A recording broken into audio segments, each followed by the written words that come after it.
you come up with a question or anything after at this point, like I will stick around after class and we can go over anything that you may have a question on at that time. Okay, so let me go ahead and share with you.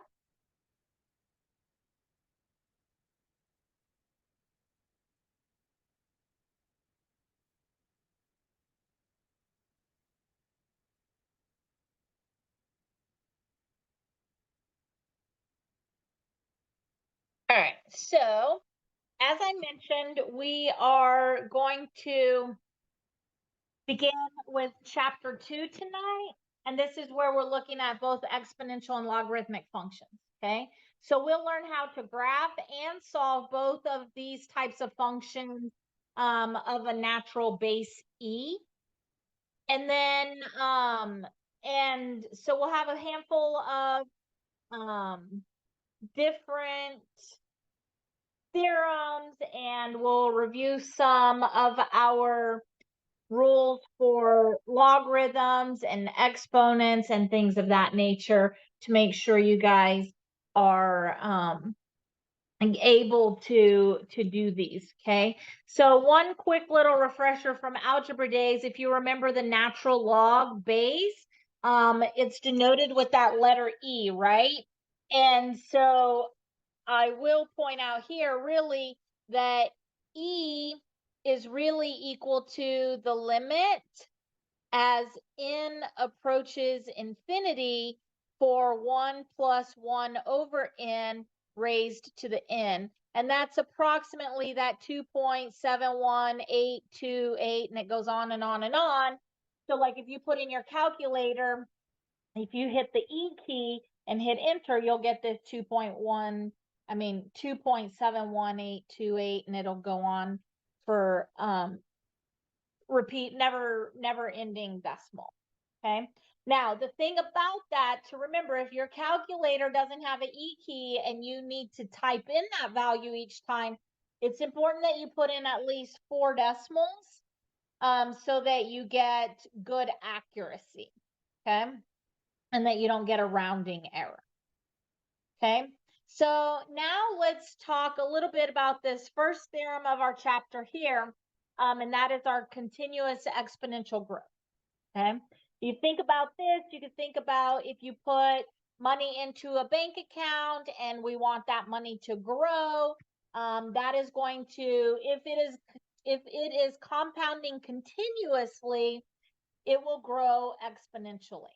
Okay, and so basically we could say a quantity P, or think of that as your principal, growing continuously at an annual percentage rate of R, and that has to be represented in decimal form always, okay, is expressed, you can see here, expressed as a decimal, has a future value after so many years, T years, and it's given by this formula, P times E raised to the RT. So I kind of keep this in my mind as PERT, but you got to remember that the rate and the time are part of the exponent to our natural log E.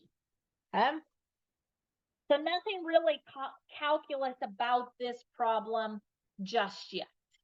Okay?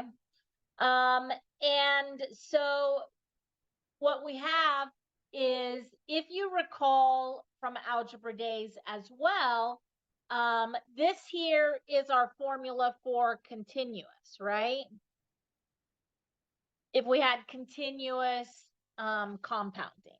If we don't have continuous compounding, we would say that our future value, or the A, right, how much we accumulate over time, is our principal times 1 plus our rate over the number of compounds raised to the number of compounds times the number of years.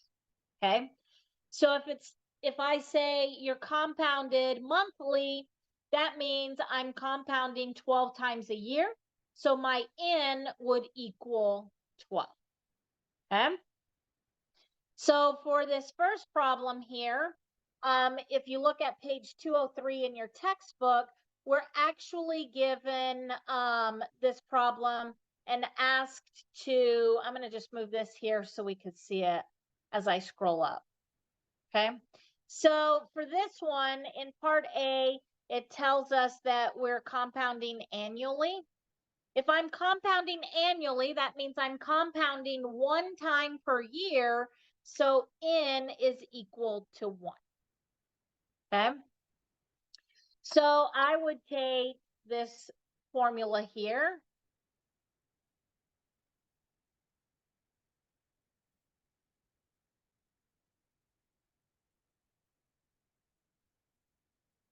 And let's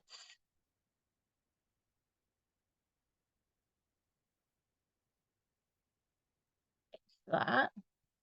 Oh, let's just bring that there. All right. So if we are looking at this formula, so that's going to give me my principal in this problem is $2,500 times 1 plus my rate. Remember, that has to be in decimal form, so that's 0.0275.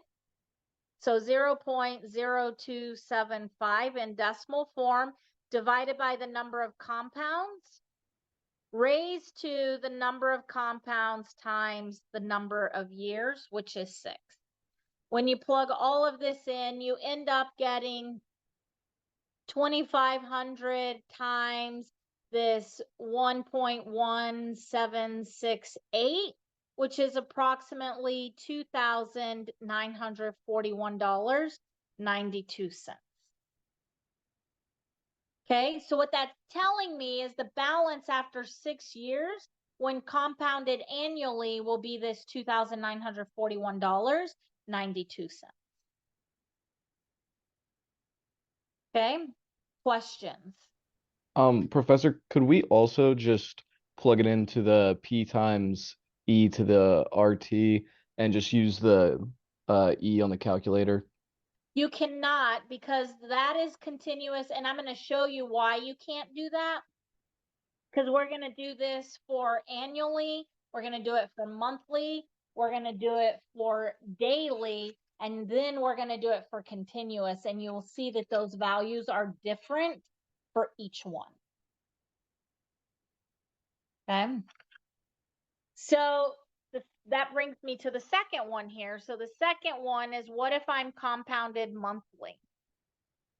Okay, if I'm compounded monthly, then that means that my n is equal to 12. Okay, so that's going to be 2,500 times 1 plus my interest rate stays the same. But now my n is 12, and then that's 12 here times 6. Okay. And so that's going to give me a value of approximately $2,947.93. So you can see that I am about $6 more in interest over that time period because of my compounding monthly. Okay. Questions?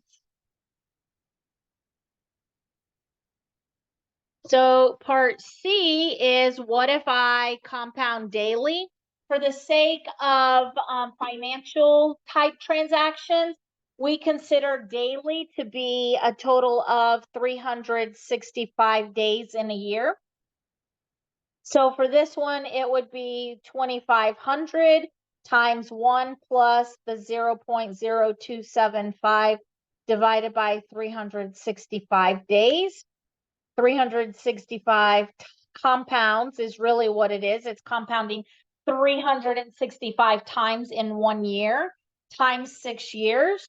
That's going to give me approximately $2,948.46. Okay. And then finally, the last part is if I tell you that we're continuous, compounding continuous, this is where we use the P times E raised to the RT. So my principal is that 2,500 times E, my rate is 0.0275 and I'm multiplying that by t, which is 6 years. Okay. And so I don't know why that keeps giving me that. So that is approximately, when we do the math on that, that is $2,948.48. So you can see that these two, when I compound daily and when I compound continuously, are really, really, really close to the same answer. But you can see for these other two, when I compound annually or compound monthly, I'm not as close to the amount as compounding continuous. Okay, so if you think about compounding continuously, it's like I'm constantly recalculating the interest on that more than just every day. It's even more than every day, right? And so that gets me a little bit more in the interest realm. Okay, question. So you guys could probably expect to see something like this on your next exam. Okay. So let's talk a little bit about natural logs, right? So for any positive number x, you have a natural log, right? We can say, so you'll hear me probably almost always just say log instead of logarithm, but you can have a natural log, or you can have a log base e of x, okay? And they mean the same thing. So you'll see that when you have log base e, that's the same as just ln, okay? And so you'll also see here that y equals ln of x is equivalent to e raised to the y is equal to x. And all of this you should have gotten in your pre-calc 1 class on natural logs and logarithms, okay? There are also some properties of natural logs. So that's saying if I have the natural log of two numbers multiplied by each other, that is equivalent to saying the log of the first number plus the log of the second number. Division works the same, except it's subtracting instead of adding them together. If you have something to the power, so when I have this raised to the power, I could take this number and put it into the front, and that is equivalent. The ln of e is equal to 1. Put it in your calculator. Push the ln key and the e key, hit enter. You'll see that that equals 1. If you put ln of 1, you'll see that that is equal to 0. Okay. And then there's a couple of others over here as well that deal with if I have the log base b of m, that's the same as saying the log ln of m divided by the ln of b, or you could arrange it like this as well. Okay. Any questions so far? Okay. So if we want to use a calculator to solve ln of 9, go ahead and do that. So you break out your calculator, you push the ln key, and so you will get that the ln of 9 is approximately 2.197. We could actually check this based on what we were given earlier, where we have e is equal to ln of 9 is equal to e of 2.197, right? Because we just calculated the ln of 9 to be that 2.1. So if we take the e of both sides, so raise both sides to e, and simplify this, you will get, so put in your calculator, what do you get if you put e raised to, so you put e raised to the 2.197. In your calculator, you're going to get 8.9979, which is really, really close to 9, right? And so we can say, yes, that does in fact work. Okay, question. Can you go back to the last slide? I just need to get the last few notes. Thank you. And this is also in your textbook on page 199. Okay, I'll just open up the textbook then. Thank you. And then I post these notes right after class as well. All right, so now I could put in my calculator ln20 and get an answer, right? But on the exam, you're going to be required to do a problem like we're going to do these next two. So it's important that you don't just rely on your calculator for the answer. So what this is saying is it's giving us some information here. It's telling us that the ln of 4 is 1.3863 and the ln of 5 is 1.6094.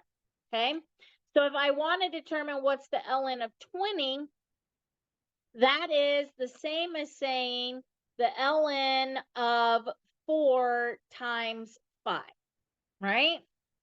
And so by those principles that we learned on the previous slide, that's the ln of 4 plus the ln of 5.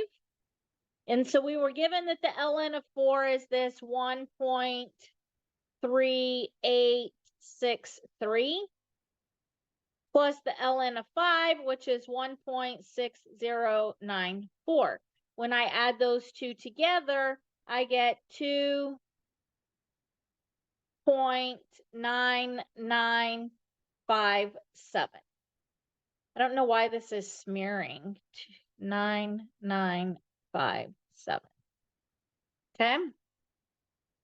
And if I had put in my calculator ln of 20, I would have gotten this out here as well. But if I see that on an exam and you haven't written this portion out, then you won't get credit. Okay. So for the ln of e divided by 5, that is the same as the ln of e minus the ln of 5. Okay. But by property number 4, we know that the ln of e is equal to 1. And we were given that the ln of 5 is 1.6094. So when I subtract those, I get that this is negative 0.6094. Okay. Questions?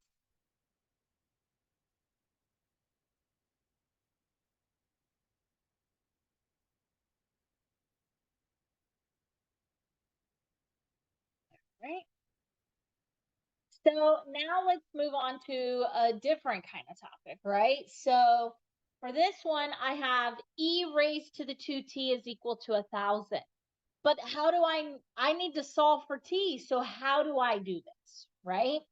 And so one thing that we can do is we can take the ln of both sides. Because remember, whatever you do to one side, as long as you do it to the other, you're staying in balance. So what I want to do is let's take the ln of both sides. Okay.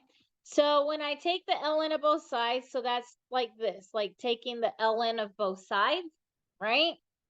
And so that gives me the ln of e to the 2t is equal to ln of 1,000. But remember that rule that we had that said I could take the exponent and move it into the front. And that's why we have to take the ln here, because we need to bring that exponent down. Okay. So when I do that, that gives me 2t times the ln of e equals the ln of 1,000. Okay. But remember, the ln of e is equal to what? Ln of e is the same thing as 1. Okay. So 2t times 1 is really just 2t. Ln of 1,000. I'm trying to solve for t, so I could divide both sides by 2. And I get that t is approximately That's 1,000 divided by 2 is approximately 3.454. Okay, questions? So none of this section here is calculus. This is really just a review of our pre-calculus day. Okay.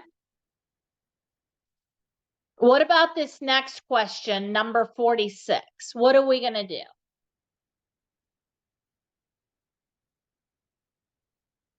We have this exponent, right? So what we want to do is we want to take the ln of both sides. Okay, when we take the ln of both sides, that gives me the ln of e to the negative 0.07t equals ln of 2. We want to take this exponent, bring it down in front. So this is negative 0.07t ln of e is equal to the ln of 2. This becomes 1, so we have negative 0.07 divided by both sides. That gives me t is approximately negative 9.902. Okay, question.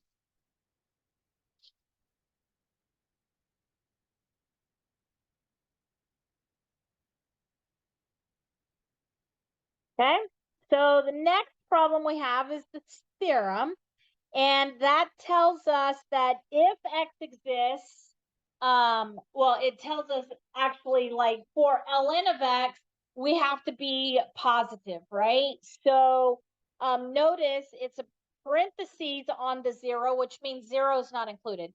If you put in your calculator ln of 0, you will see that that's not on here either, right? We have a ln of 1 is equal to 0, but we didn't have a ln of 0. And that's because if you put that in your calculator, you will get an error. So there's no such thing as the ln of 0. All right. So when we're looking at the domain and stuff, is we have to make sure that our values are that we are somewhere between, we can be between 0 and 1, right? That would be a decimal, fraction, etc. We could be equal to 1 or we could be greater than 1 for our x, but we cannot be less than 0. Okay? Questions? So how does this translate into an example? So this first problem we have here is number 52. And that is we want to find the graph, and then we want to also tell what the domain is. Okay. So first, we know that this 5x minus 2 must be greater than 0. We know this because the ln value has to be greater than 0. So I can add 2 to both sides. That's going to give me 5x is greater than 2. Divide both sides by 5, and that gives me that x is greater than 2/5. So if you think about that on a number line, here's 2/5. I can't equal 2/5, but everything greater than it is true. Okay? So we can come over here at 2/5. That is negative 4, or 0.4, not negative. 0.4, we could put an asymptote there. And if we wanted, we could plot all these little points and we could see that our exponent looks something like this. So when we're talking about the domain, right, the domain runs from 2/5 and it'll go any other x value all the way out into infinity. So we have a parentheses at 2/5 because we cannot we cannot actually touch that 2/5. If we are 2/5, then that would be the ln of 0, and that is undefined. Okay? Question.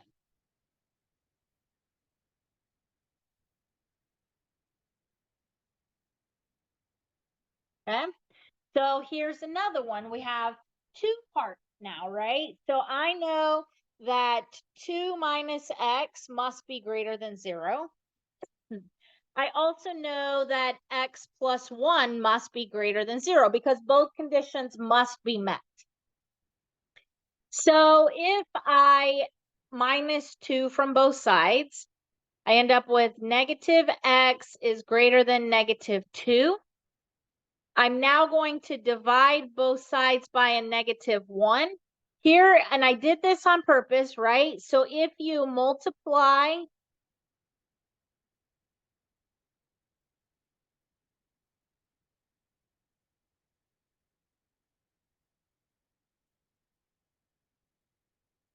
or divide by a negative, you must flip the sign.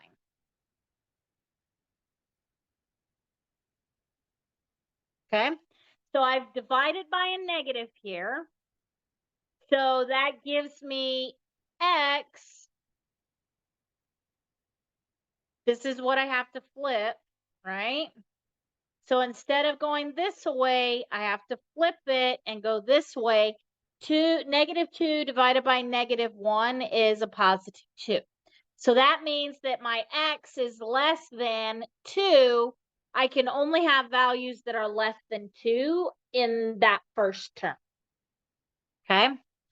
So in the second term, I can minus 1 from both sides, and I get x is greater than negative 1. Now, notice I did not flip my sign here because I did not multiply or divide. I subtracted. And so my sign does not get flipped. So for me, I find it easiest to build myself a number line. Here's this number, negative 1. I know I can't equal negative 1 because of the inequality. And here is the value of 2. And if I write my x on the left and my number on the right, this actually tells me the direction that my arrow is pointing, right? So for this one, it goes this way. For the x less than 2, I can't here, but it goes this way.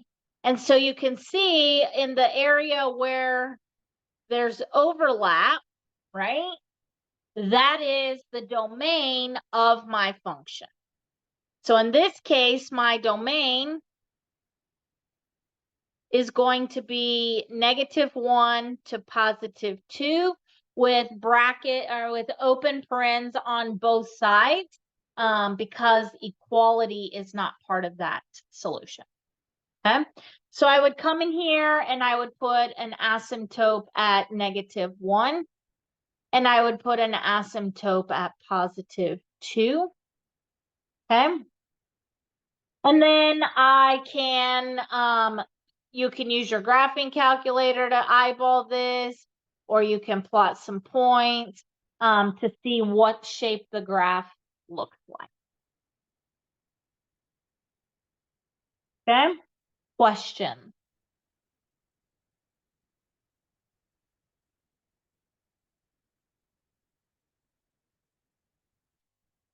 All right. So now we have a couple of equations where we're solving these things. We start out this first one, we'll want to divide both sides by 3. So we'll divide both sides by 3 to get that ln of x by itself. We get the ln of x is equal to 5/3. So just like we were able to take the ln of both sides, here we can raise both sides to the e. Okay. So when I raise my side to the e, okay, this is going to, these the x comes down, right? So we really have e raised to the ln of x is really just equal to x. And so that is x is equal to e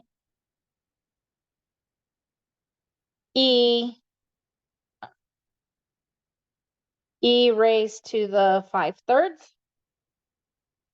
And so you could put that in your calculator and you would get E is approximately 5.294.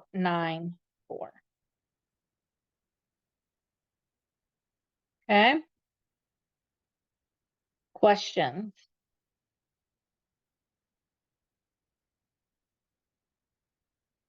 Okay.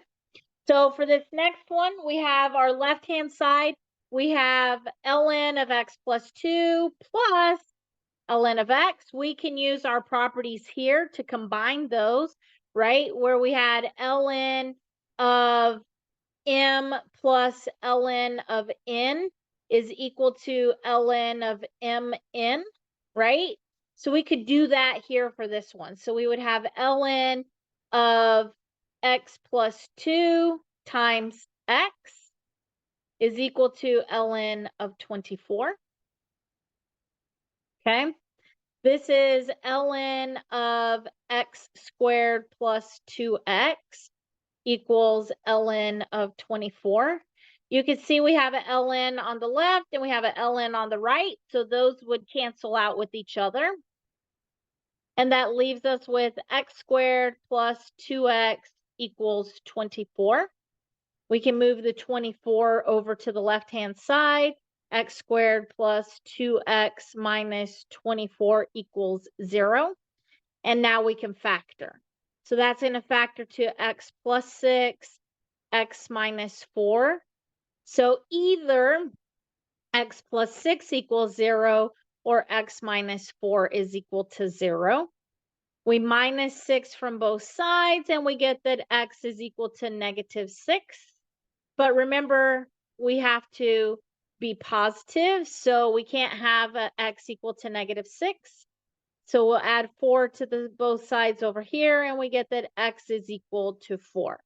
So this one is not a solution. Although negative 6 is a solution, it is not in the domain of a natural logarithmic function. Since it's not in the domain, it cannot be one of our solutions. So the x equal to 4 would be the only solution that we would be allowed. Okay, question.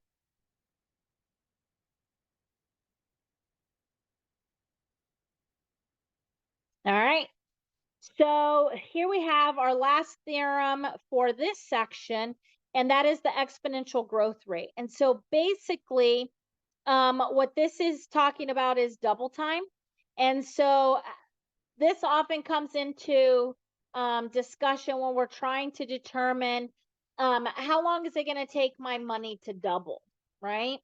And so this capital T, that represents my doubling time. And that is really just like the ln of 2 divided by our interest rate, our APR. Okay. So for this example here, if I want to estimate the time that is needed for my money to double, if the interest rate is 7% compounded continuously, how do I do that, right? And so this would be T is equal to the ln of 2 over R. Geesh. T is equal to ln of 2 over R. So ln of 2 divided by 0.07. Remember, our R always has to be in decimal form. And so that is approximately 9.9 years. Okay. There's also a thing called the 70 rule. I really don't know why this is smearing like that when it writes. So the 70 rule is really just saying if I take 70 divided by 100 times my rate, that is going to be 70 over 100 times 0.07. which is 70 over 7, which is approximately 10 years. So you can see if I didn't have a calculator, so I couldn't find out what my LN was of 2 or whatever, then I could do this 70 divided by my interest rate, basically, and get out roughly how many years it would take for my money to double. Okay, question.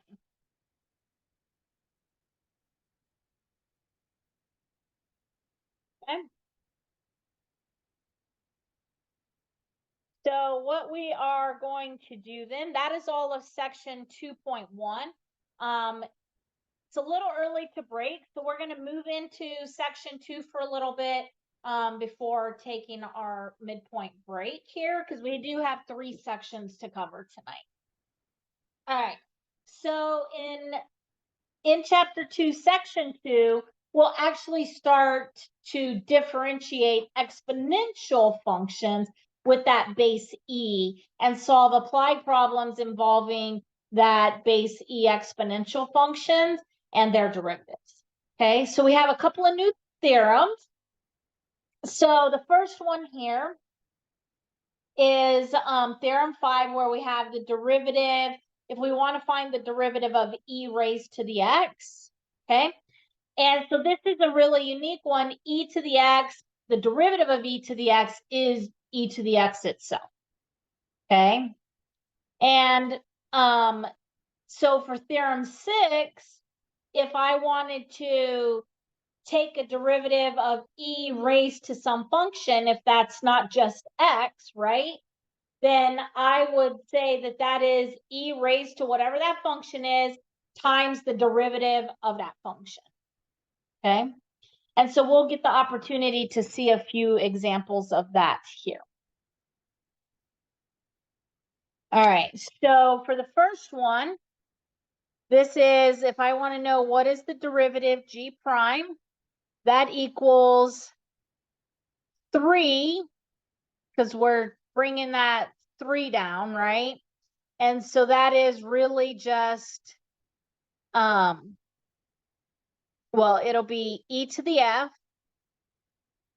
which is just the exact function, right? Times the derivative of this, which is 3. Okay. And so that would be 3e to the 3x. Okay. Any question?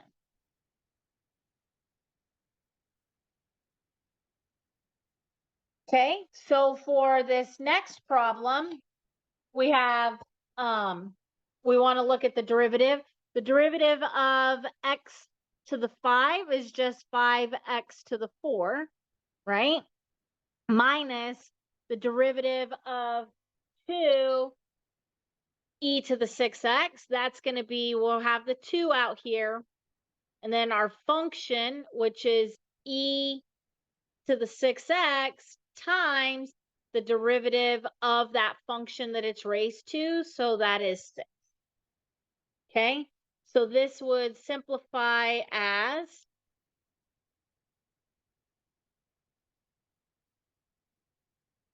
5x to the 4 minus 2 times 6 is 12 e to the 6x. Okay. Question.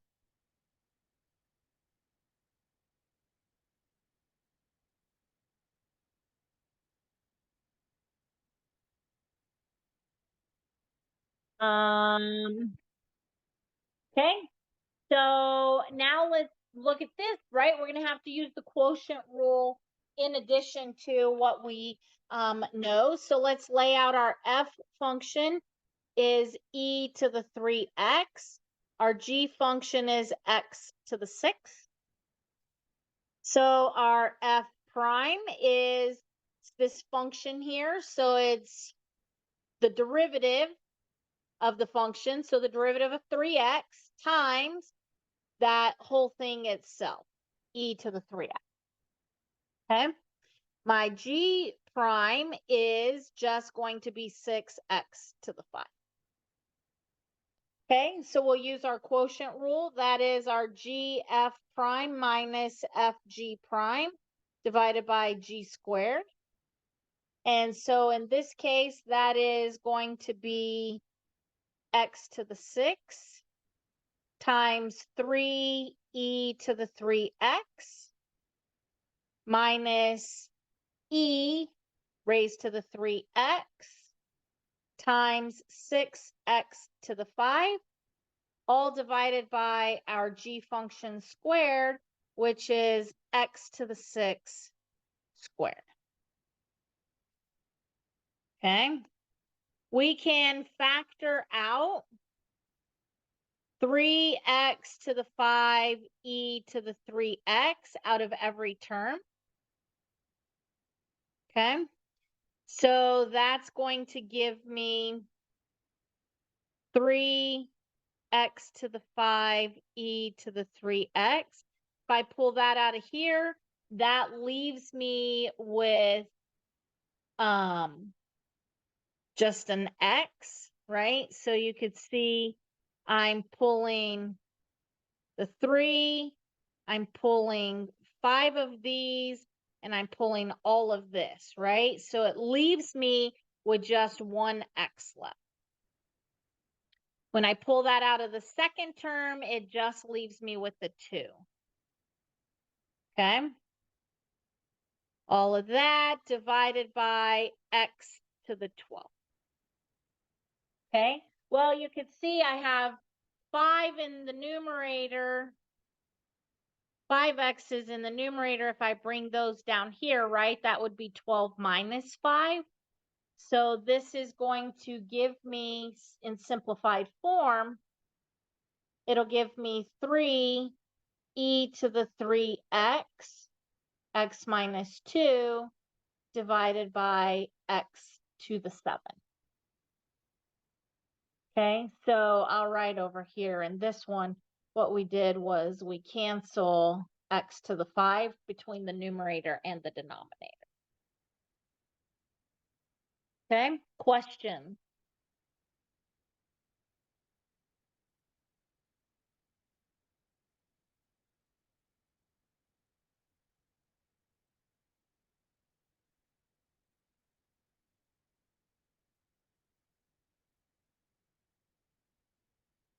All right. So this next problem here is we have, this is on page 210 of your textbook if you like to navigate along with that. So in this one, we're going to use our theorem 6 again to help us. So first, we have our f function is equal to, it's going to be all of this up here. So f is equal to negative x. I don't know why that is doing that. Negative x squared plus 7x.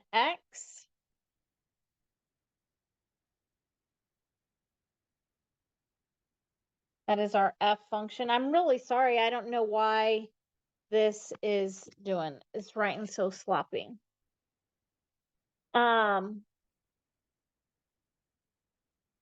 So our f prime then, the derivative of that is going to be negative x squared is negative 2x plus 7. Okay. So our derivative f prime of our whole function here, right? So if I look at this whole function, that's going to be my e to my function times the derivative of that function. Okay. And so that is e raised to the negative x squared plus 7x times negative 2x plus 7. And when I simplify that, I get that I'm really just moving the coefficients and x in front of the e. I'm going to put the 7 first just since it's positive. So that would be 7 minus 2x in parentheses and e raised to the negative x squared plus 7x. Okay, question.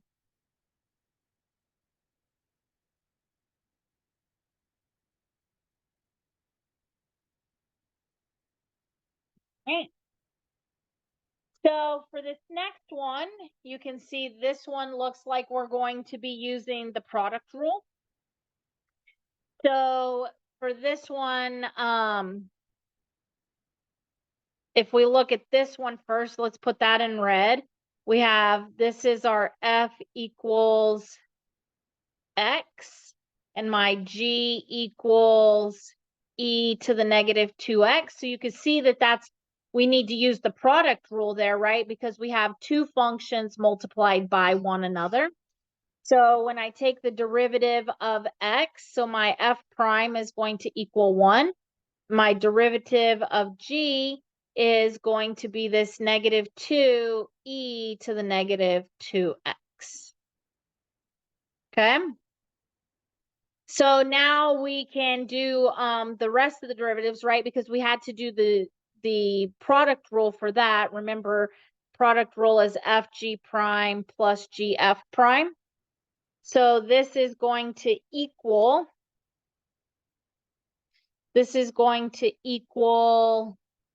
x times negative 2e to the negative 2x plus e to the negative 2x times 1. So that takes care of the product rule.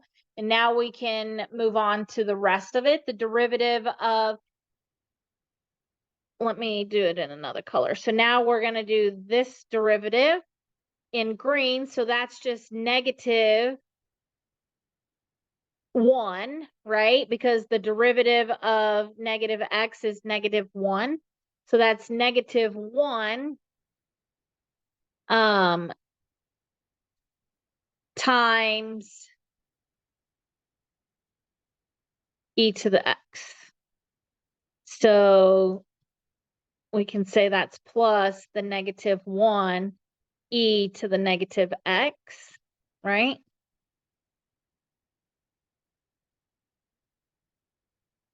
And then finally, if we look at this one, the derivative here is just plus 3x squared. And we can't simplify anything. We can't combine any like terms. So that would be the simplest terms. And so that would also be our solution. Okay, question.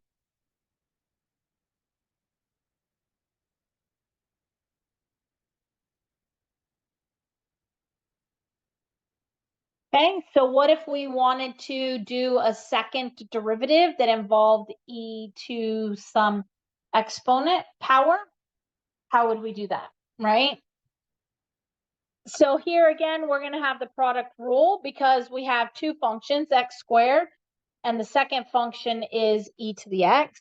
So we have our f function is this x squared, and our g function is e to the x. Derivative of our f function is 2x, and the derivative of our g function is just itself, right? The derivative of e to the x is e to the x. Okay? So when we take that using the product rule, that gives me that my y prime is equal to x squared e to the x plus e to the x times 2x. I can see that I have a term of e to the x in both terms. I could factor that out. And that is e to the x, and it leaves me with x squared plus 2x. Okay, so now we could take the derivative of that, right? Because we needed to find the second derivative here.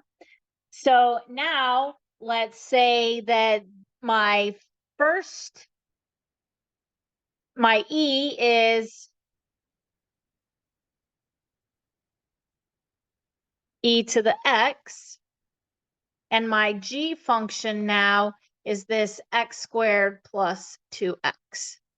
So f prime, the derivative of e to the x is e to the x. And the derivative of 2x plus 2, x squared plus 2x is going to be 2x plus 2.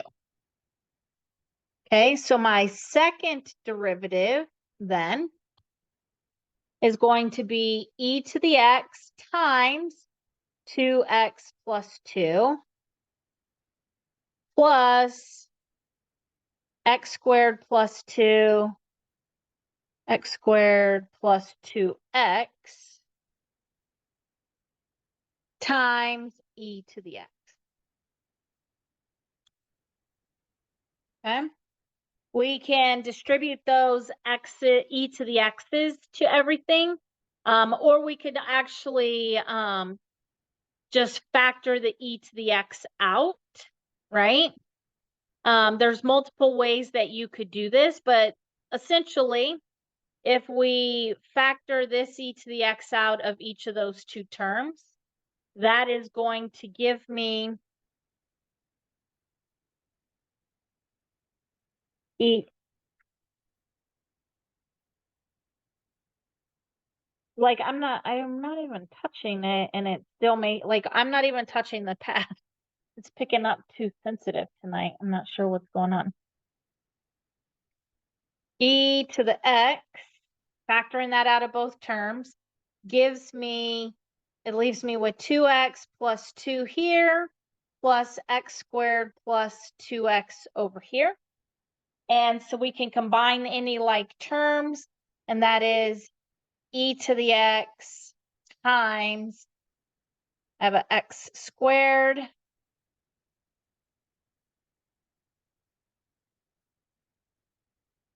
plus 2x gives me 4x plus 2.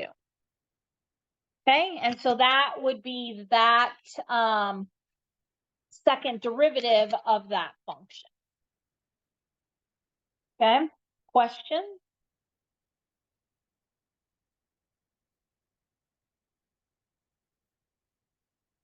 All right, so the last problem that we have for this section is an application problem. So this one is, we're looking at stock prices, and it says that the value of a share of stock was $90 on June 15th, and its value T weeks later was given by this formula 90 times e raised to the 0.0296t. Okay, we want to know what was the rate of change in the value of the shares of stock on June 15th. And then we want to use the model to estimate what that was 6 weeks prior, what the cost was 6 weeks prior. Okay, so for part A, it is asking us to look at, we want to find the rate of change. And in order to do that, we have to find the derivative of the equation and then substitute 0 in for t. Okay, so our derivative, let's try and see if it'll write better down here. V prime of t. So what is the derivative of that? That's going to be 90 times the derivative of this, which is just 0.0296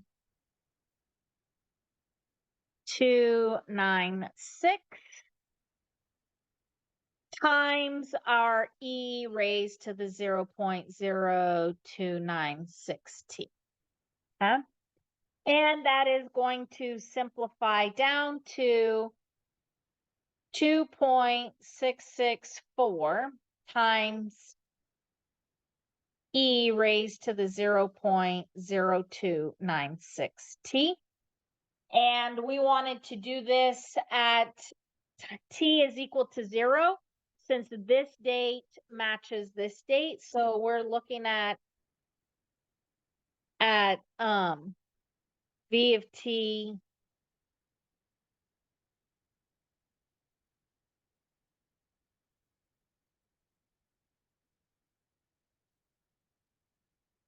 v prime of times 0. And so that's the 2.664 e to the 0.0296 times 0. So anything times 0 is 0. And so that is e raised to the 0. If you put that in your calculator, you will see that e raised to the 0 is 1. And so that is 2.664 is our rate of change. So what that is telling me is that the stock was changing at a rate of about $2.66 per week on June 15th. Okay. And now we want to use that model to determine what the value of the stock was 6 weeks prior to June 15th. So in this part B, you're actually going to just determine what is V at -6. So not V of t, because remember V of t is a rate of change. We want to go back to our original formula and determine that t equals -6 weeks, right? So that would be 6 weeks prior.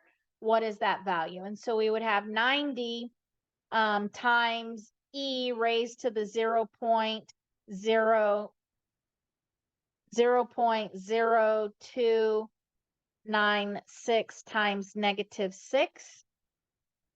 And that's going to give you approximately 75.35. So that tells me that the stock value was about $75.36 6 weeks before that June 15th date. Okay. Question.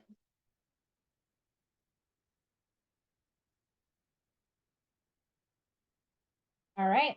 So it is right at 8 o'clock. So let's take our 10-minute break and we'll come back at 8:10 p.m. and we'll finish out tonight's lecture with section 2.3.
All right, it is 8:10, so let's go ahead and continue. So now we're going to move into section 3, where we're going to differentiate functions involving natural logarithms and then solve some applied problems involving the natural logarithmic functions and their derivatives. Okay, so there are a couple of theorems that we have to learn about before we can start applying that. The first one is the derivative of ln of x is just 1 over x. Okay, and the derivative of ln of some function, okay, is really just 1 over that function times the derivative of the function. Or you can look at it here where it is just the derivative of the function divided by the function itself. Okay, and so we'll see that in these next couple of examples. So for this first problem, number 2 on page 216, we're given -8 times the ln of x. Remember, we can just think of this -8 here out here by itself. So we have the -8 times the derivative of the ln of x, but our theorem number 7 tells us that the derivative of ln of x is really just 1 over x. So this is going to be -8 over x. Okay, question. So for the next one, you'll see this is ln, and we actually have some function attached to or after the ln. So we'll need to use theorem 8 for this one. So in this case, we know that that our ln of we can use this here for our derivative. So our f prime is equal to, let me change that f to a g, just to, let's call our function here g, as to not create any confusion. So if we're looking at our function here and we want to determine what is the derivative of this g function here, then that is going to be my f prime divided by my f. And over here we could see my function f is 6x and f prime is 6. So the derivative here is just 6 over 6x. There's a 6 in the numerator, a 6 in the denominator. Those cancel out, and it leaves me with the value of 1 over x. Okay, question.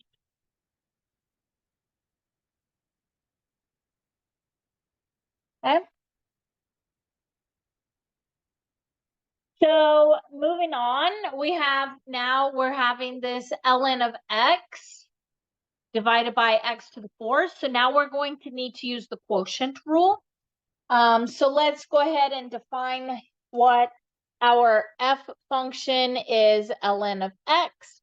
Our g function is x to the 4th. So when we take the derivative of each of those, that's f prime is 1 over x. Remember, the derivative of ln of x by theorem 7 is just 1 over x. And my g prime is 4x cubed by power rule. Okay. So when I'm looking at the derivative, this is my quotient function, or my quotient rule. This is my g f prime minus f g prime divided by g squared. So this gives me x to the 4 times 1 over x minus the ln of x times 4x cubed. All of that divided by x to the 4 squared. Okay, so let's simplify. You can see here we have 3x, or we have 4 x's here and 1 here, so that's going to reduce that to a 3. Okay, x cubed. So that is x cubed minus 4x cubed ln of x over x to the 8, because that is 4 times 2 is 8. Okay, so what we can do here is we can factor out x cubed, right? So if we factor out an x cubed, we have x cubed here and an x cubed here. So if we factor that out, that's going to leave me with 1 minus 4 ln of x over x to the 8. Now we can cancel x cubed from our numerator and our denominator. So 3 of the denominators will cancel with the 3 of the x's in the numerator. And that leaves me with 1 minus 4 ln of x over x to the 5. Okay, question.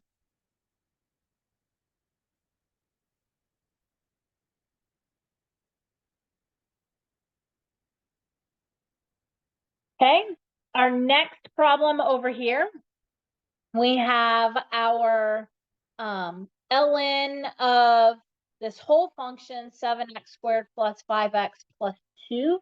So our whole function, f, is this 7x squared plus 5x plus 2. So f prime is just 14x plus 5.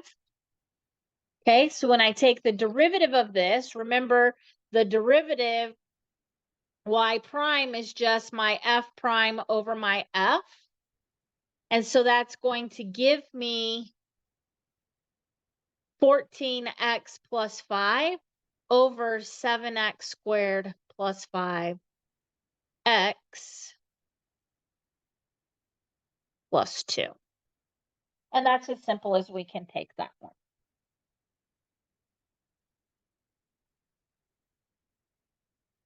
Questions?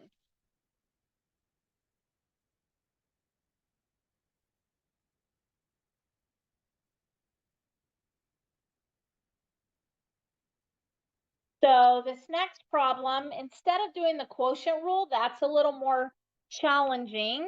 I'm going to break this off into using our principles that we learned in section 2.1.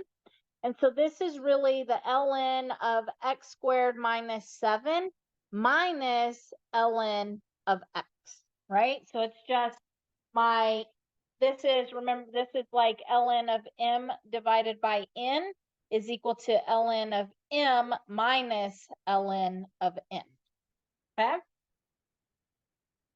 And so now I can look at this in terms of 2 ln functions.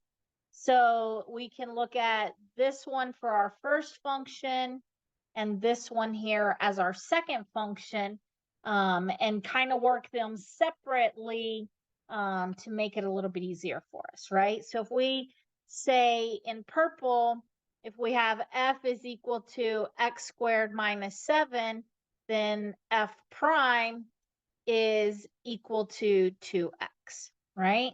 Similarly, if we look at the second one, the one that's underlined in pink, let's call that our g function because it's our second function. So we'll say that our g function is equal to x, right? It's just what comes after the ln. And so g prime is equal to 1, right? The derivative of that x is 1, okay? So when we want to determine our derivative here, that's really just going to be f prime over f minus g prime over g, okay? So my f prime is 2x over my f, which is x squared minus 7. And we're going to minus from that the g prime is 1, g is x. And that makes sense, right? We have the derivative of ln of x. Even if we don't remember the derivative of ln of x, as long as we remember the derivative of ln function, is the derivative of the function divided by the function, right? And we can derive it down here. So now what we need to do is let's get a common denominator. So if I want a common denominator, I need to multiply this by the denominator over here, which is x squared minus 7 over x squared minus 7. And I want to multiply this side by x over x, right? So that's going to give me a common denominator. So combining this here, that's going to give me 2x squared. And then I need to do -1 times x squared. That's going to be negative x squared. -1 times -7 is a positive 7. And we have that common denominator of x times x squared minus 7. Okay. So we can simplify by combining like terms in my numerator. That's going to give me x squared plus 7 divided by x cubed minus 7x. Okay? Questions?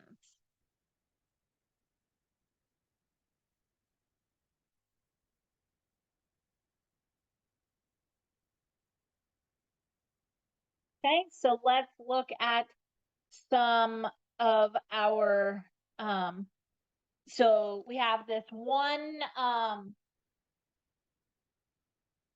application problem. And so this one is if we want to look at walking speed. So there's a study that found that the average walking speed in feet per second of a person living in a city with a population P is this V of P equals 0.37 ln of P plus 0.2. Okay. And there's the source right there for you. Now, it tells us the population of Seattle is 660,000. Remember, this up here says in thousands in the stuff. So when we're looking at a population of 660,000, if it's in thousands, that really means we're going to just scratch off the last 3 zeros and our P is equal to 660. If we want to know what is the average walking speed of a person living in Seattle, how do we do that? So really, we just need to do the V of 660 and plug that into the original formula, which was 0.37 ln of P, which in this case is going to be 660 plus that 0.05.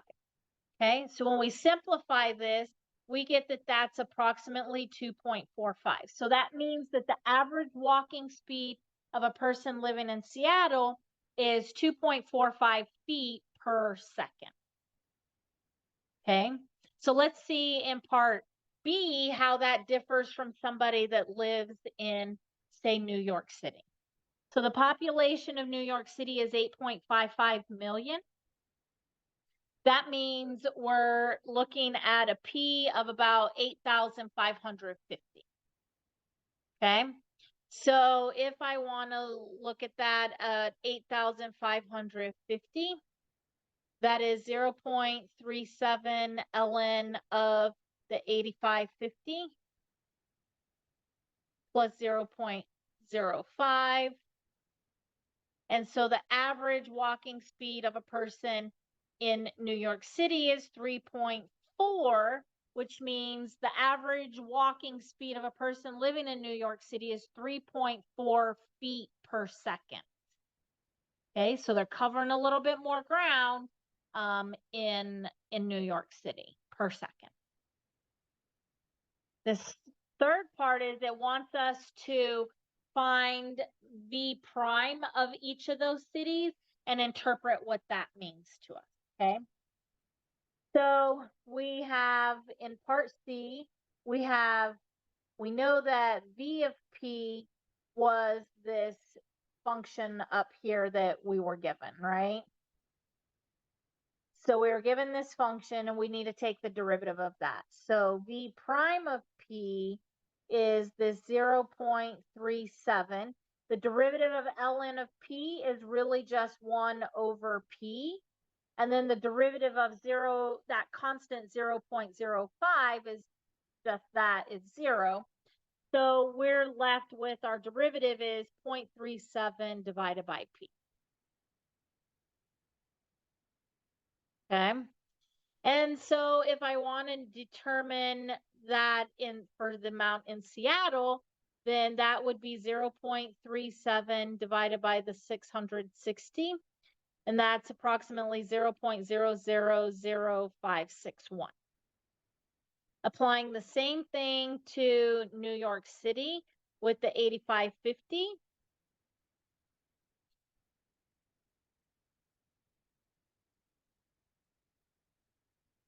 That is an even smaller number, which is 0.123400433.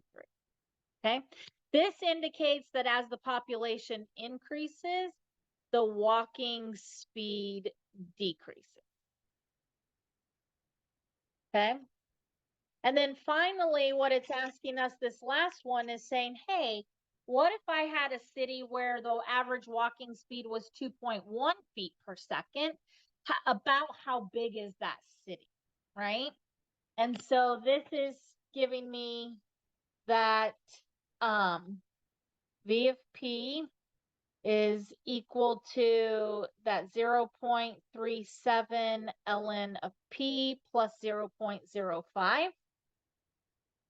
V of P is 2.31 equals 0.37 ln of P plus that 0.05.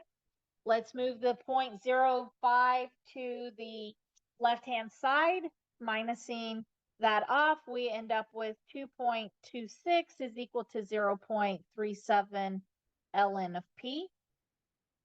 Divide both sides by that 0.37, and we get 6.108 is equal to our ln of P. Okay. So now we want to determine what P is, right? So we have to raise both sides to the E, right? E raised to each of those. So this gives me that my P is approximately 449.5. And so what that means is that population is approximately 450,000 people in a city where the walking speed is 2.31 feet per second. Okay, questions?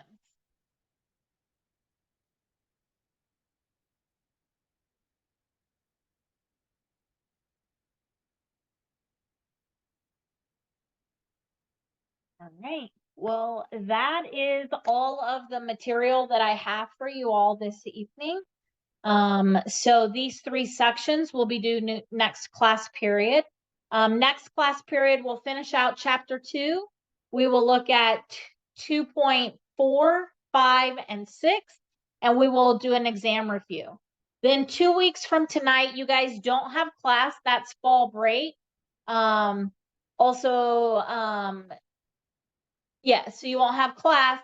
So then when we come back, not the 9th, I think the 9th is fall break. Yeah.